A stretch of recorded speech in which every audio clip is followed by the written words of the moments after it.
मैं सोचा आज कुछ वीडियो बना लेते हैं, शेयर करते हैं, थोड़ा-सा अब रूटीन की तरफ आ जाते हैं। जैसे कि पहले मैंने शादियाँ वगैरह अटेंड की हैं और काफ़ी सारी मसरूफ़ियात, या एक दफ़ा आप एक चीज़ से हट जाएँ तो दोबारा उसको रूटीन में लाने में टाइम लगता है। आज मैं बना रही थी स्नैक्स के लिए कुछ, क्योंकि लेट नाश्ता होता है 10 बजे तक, उसके बाद फिर रात को ही खाना खाया जाता है, तो दोपहर के लिए हल्का-फुल्का चाहिए होता है। कभी मौसम कैसा है, कभी कैसा। तो मैं बना रही थी पकौड़े। फिर मैंने सोचा साथ साथ वीडियो भी बना लेती हूँ और आपसे शेयर भी कर देती हूँ कि मेरी पकौड़े की रेसिपी क्या क्या है। यहाँ पे मैंने प्याज कट कर लिए थे, आलू कट कर लिए थे, हाफ़ केजी मैंने बेसन लेने, उसमें मैंने प्याज दो तीन दो बड़े साइज़ वाले प्याज, 3 बड़े साइज़ के आलू, उनकी अच्छे से चॉपिंग करनी है। ऐसी हो कि आपको बहुत बड़ा बड़ा भी फील ना हो, और मसाले में भी जब आप पेस्ट बनाएं तो काफ़ी अच्छे से बन जाए। अच्छा, कटिंग वगैरह मैं खुद करती होती हूँ जब ऐसी मैं कोई ख़ास स्पेशल चीज़ें बनाती हूँ, क्योंकि उसके लिए यही होता है कि आप अच्छे से उसकी चॉपिंग वगैरह हुई हुई हो ना, तो मसाला बहुत अच्छा बनता है। और पता नहीं क्यों मेरी आदत है कि प्रॉपर तरीके से कटिंग होनी चाहिए सब्ज़ियों की।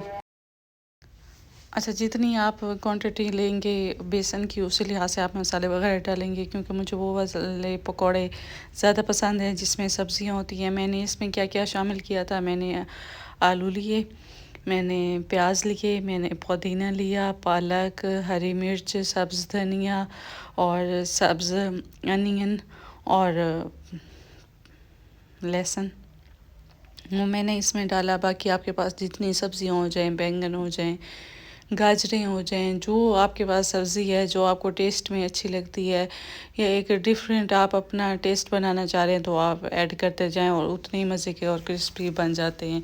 बेसन में इतना ज़्यादा नहीं डालती होती, मेरी कोशिश होती है कि सब्ज़ियाँ अंदर ज़्यादा चली जाएं, तो वो टेस्ट बहुत अच्छा आ जाता है। यहाँ पे मैंने पहले भी 2 बड़े साइज़ के आलू काट लिए थे, फिर मुझे लग रहा था कि शायद कम है, इसलिए मैंने एक और आलू लिया और अब मैं उसकी कटिंग कर रही हूँ। मैंने आलू इस तरह से काटे थे कि ना बहुत मोटे ना बहुत पतले, कि आराम से वो गल जाएं, और उसी तरह से ही हों जैसे प्याज हैं, और वैसे ही आलू के पकौड़ा अगर हम डालें भी तो वो सब्ज़ियाँ अंदर से अच्छे से बारीक भी ना हों बिल्कुल, कि खाते हुए पता ही ना चले, और बहुत ज़्यादा मोटी ना हों कि या तो गली ना हो या खाते हुए तंग कर रही हूँ।